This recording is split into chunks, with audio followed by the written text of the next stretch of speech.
Olá, turma! Vamos conversar hoje sobre os lipídios. Os lipídios, eles apresentam diversas estruturas e diversas funcionalidades.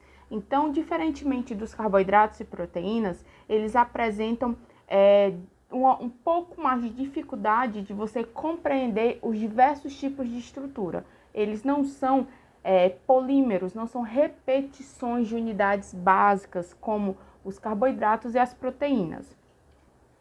Porém, apresentam várias características em comum, como a principal delas, que é a insolubilidade em água e solubilidade em solventes orgânicos apolares. Existem vários tipos de funções, mas os lipídios que estão em maior quantidade na natureza têm como as principais funções armazenamento de energia e também papel na estrutura, como por exemplo na estrutura de membranas, e também há outras funções que são realizadas por uma quantidade menor de lipídios, entre eles cofatores enzimáticos, transportadores de elétrons, pigmentos fotossensíveis, âncoras hidrofóbicas nas proteínas, emulsificantes, hormônios, mensageiros intracelulares, entre outros.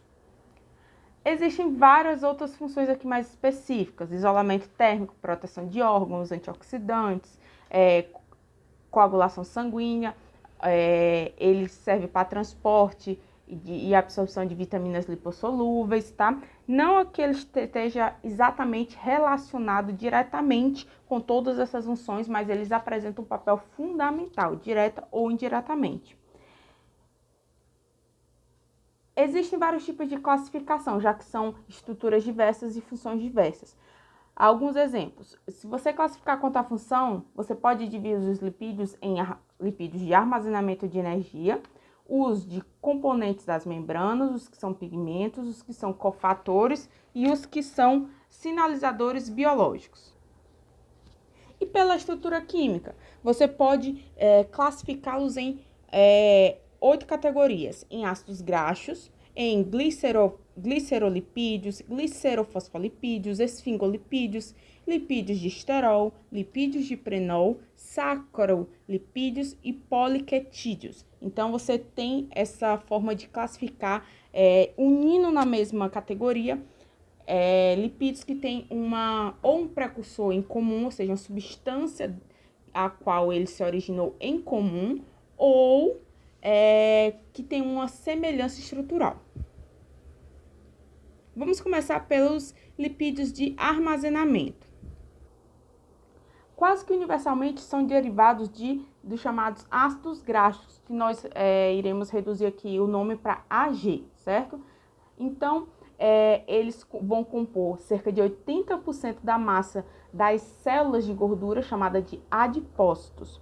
Esses ácidos graxos, eles são derivados de hidrocarbonetos, ou seja, são cadeias de que vêm de cadeias formadas apenas por carboidrato e hidrogênio, tá? E essa cadeia pode ter de 4 até 36 carbonos.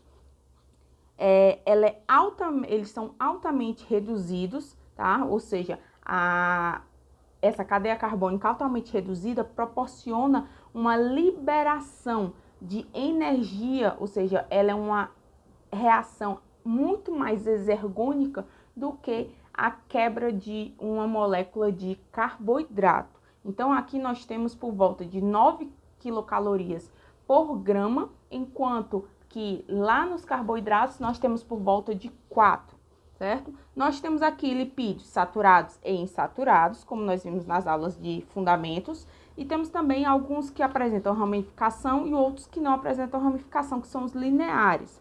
Nós temos também alguns que apresentam anéis com vários carbonos, outros que apresentam hidroxila ou que tem uma ramificação de grupo metila, que é o CH3. Aqui, os ácidos graxos em si, eles vão estar presentes nos lipídios de membranas, como nos fosfolipídios e nos glicolipídios, nos trioacilgliceróis, em óleos vegetais e tecidos adiposos de animais. Eles podem ter de 4 a 36 carbonos, lembrando que quanto menor a cadeia, mais volátil é esse lipídio. Isso é o que justifica, por exemplo, você sentir o cheiro de ranço numa margarina, numa manteiga. Porque o que é que acontece? Os produtos da oxidação de lipídios, eles são menores do que a molécula original.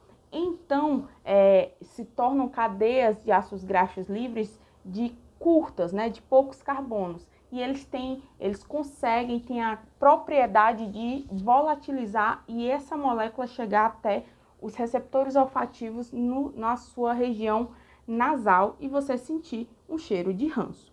Bom, aqui nós temos um exemplo de uma estrutura de um ácido graxo. Observem que nós temos, vou passar aqui para a próxima imagem.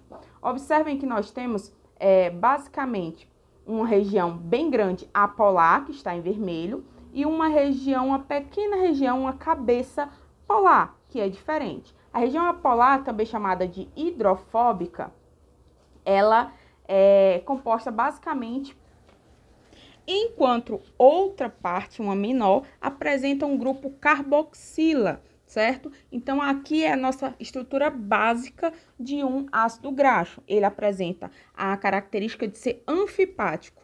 Apresenta, portanto, uma porção polar hidrofílica, que se liga à água, e uma porção apolar hidrofóbica, né, de uma cadeia hidrocarbônica, de hidrogênio e carbono, que não consegue se ligar à água. Bom, como nós vimos, essa cadeia carbônica, essa parte apolar, ela pode conter uma quantidade de 4 a 36 carbonos e pode conter só ligações simples entre os carbonos ou pode conter ligações duplas, uma ou mais, certo? Observem aqui que nós temos, ó, sempre repetido o ácido carboxílico, ó, a carbonila aqui na ponta.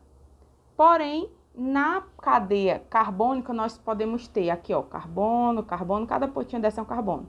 Nós podemos ter só ligações simples, ou nós podemos ter aqui, ó, entre dois carbonos, uma ligação dupla, ou podem ter mais, certo? Se ele tiver apenas ligação simples, como no caso do ácido mirístico, palmítico, esteárico, que se diferenciam apenas pela quantidade, ó, de carbonos, um tem 14, outro 16, outro 18, isso daqui significa que são ácidos graxos saturados. Já os que apresentam uma ou mais duplas ligações entre carbonos, nós chamamos de insaturados. Se ele tem apenas uma ligação dupla em toda a cadeia hidrocarbônica, é um monoinsaturado. E se ele tem duas ou mais, é chamado de poliinsaturado. O mais comum é que se tenha nessa cadeia hidrocarbônica uma quantidade de números pares de carbonos. E quando tem-se insaturações, geralmente os monoinsaturados têm a sua dupla ligação entre o carbono 9 e 10.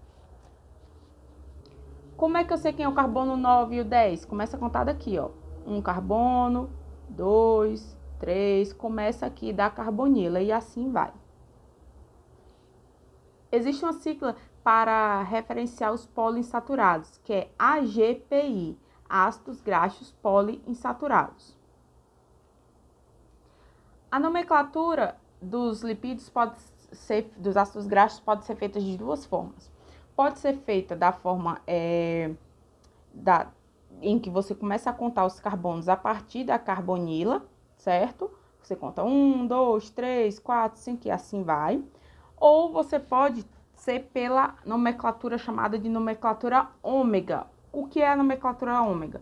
No lugar de você contar os carbonos nesse sentido, você conta no sentido contrário, certo? Da ponta que não tem a carbonila. E você considera, lembra da família ômega 3, ômega 6, ômega 9? Isso significa o quê? Se ela for ômega 3, significa que no carbono 3, ó, 1, 2, 3, no sentido contrário, tem a primeira dupla ligação. Então, todos os ácidos graxos que tiverem a primeira dupla ligação, seja um ácido graxo mono ou poliinsaturado, ele vai ser da família ômega 3. Quer dizer que não tivesse essa daqui e a primeira dupla ligação fosse entre o carbono 7 e 6, seria um ômega 6. E assim, o mesmo acontece com o ômega 9. Aqui, só para se tornar mais simples, né? Essa nomenclatura significa que são o número de carbono, quantas insaturações, se não tiver nenhuma, é um 0, e ela pertence à família ômega 3. Aqui alguns exemplos de ácidos graxos saturados: o láurico, o palmítico e o esteárico. Exemplos de ácidos graxos insaturados: o leico, linoleico, linolênico, araquidônico e também o EPA, também conhecido como ácido eicosapetanoico, que é encontrado, por exemplo, em peixes gordurosos, em salmão, entre outros, e apresentam 5 duplas ligações em sua cadeia, na sua porção apolar da estrutura do seu ácido graxo.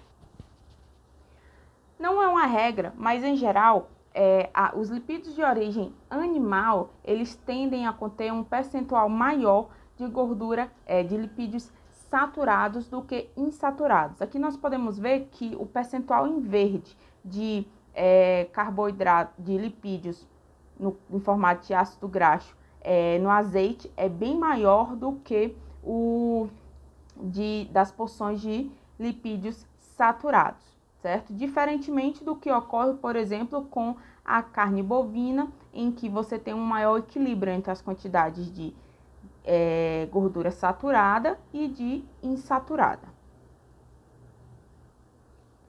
Existe um ácido graxo, que ele é da família ômega 3, que é o ácido linolênico, que é um poliinsaturado, contém 3 ligações duplas com 18 carbonos, e ele não é sintetizado pelo ser humano, então tem que ser obtido na dieta, tá? E ele é a base para sintetizar outros 2 tipos de ácido graxo ômega que são importantes para o metabolismo humano, que é o que nós já tínhamos falado, o EPA, que é o eicosapentanoico, e o DHA.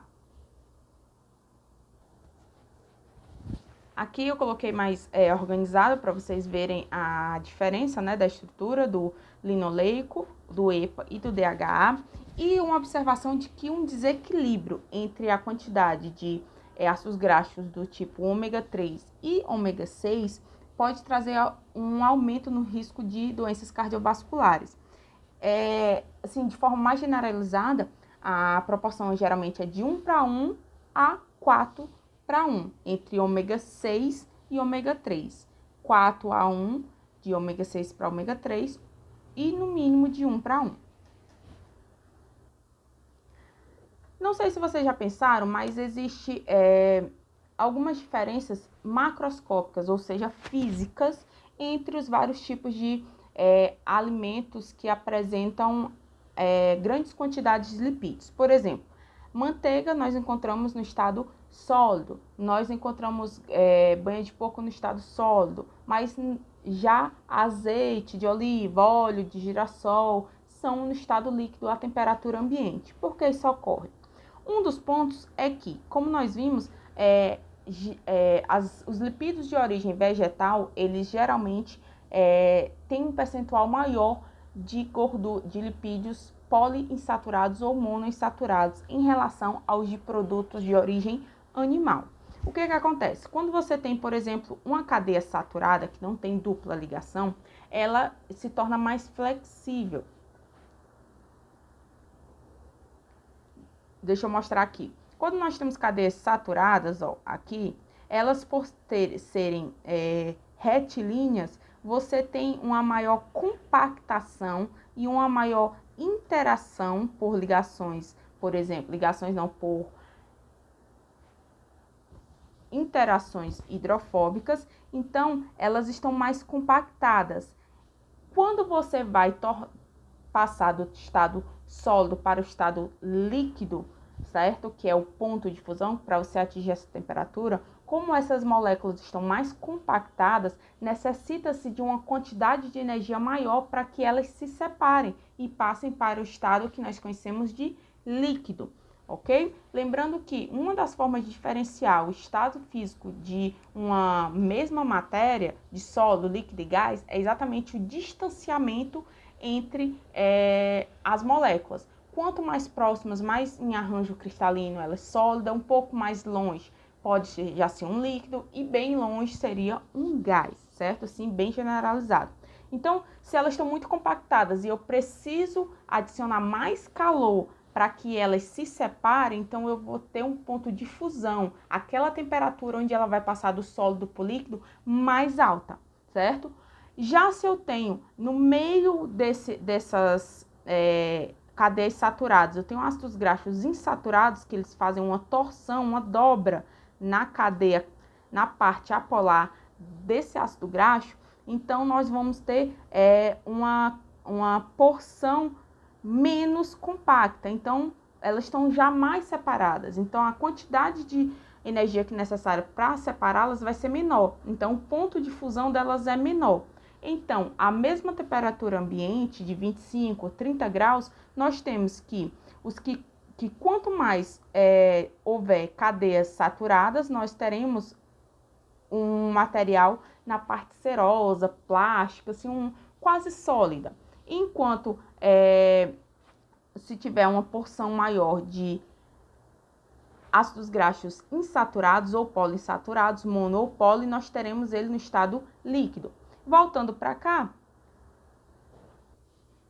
isso resume. Nós temos que azeite e óleo, azeite de oliva e óleo vegetal são fontes de ácidos graxos insaturados. Então, consequentemente, eles vão estar no estado líquido, enquanto que a manteiga, que é de origem animal, tem uma grande quantidade, bem mais considerável, de ácido graxo saturado, então vai estar no estado pastoso, né, semissólido ou ceroso, como alguns autores citam. Existe também, importante a gente falar dos triacilglicerols ou triglicerídeos, ou TAG. Sim, tá lembrando do exame de sangue? O que são os triacilglicerol ou triglicerídeos? É a junção de uma molécula de álcool de 3 carbonos, chamada glicerol, esterificada, tem uma ligação éster com 3 ácidos graxos. Esses ácidos graxos podem ser todos saturados, um insaturado, um poli, não importa, certo? Então, se eles tiverem esses três ácidos graxos ligados por uma ligação éster, o que é uma ligação éster? É isso daqui, ó, um carbono com a dupla ligação com oxigênio, uma simples com outro oxigênio, e esse oxigênio continua ligado a outra molécula que não seja um hidrogênio. Então, aqui nós temos um triacilglicerol, que são também chamados de gorduras neutras e são apolares e hidrofóbicos. Até o próximo vídeo.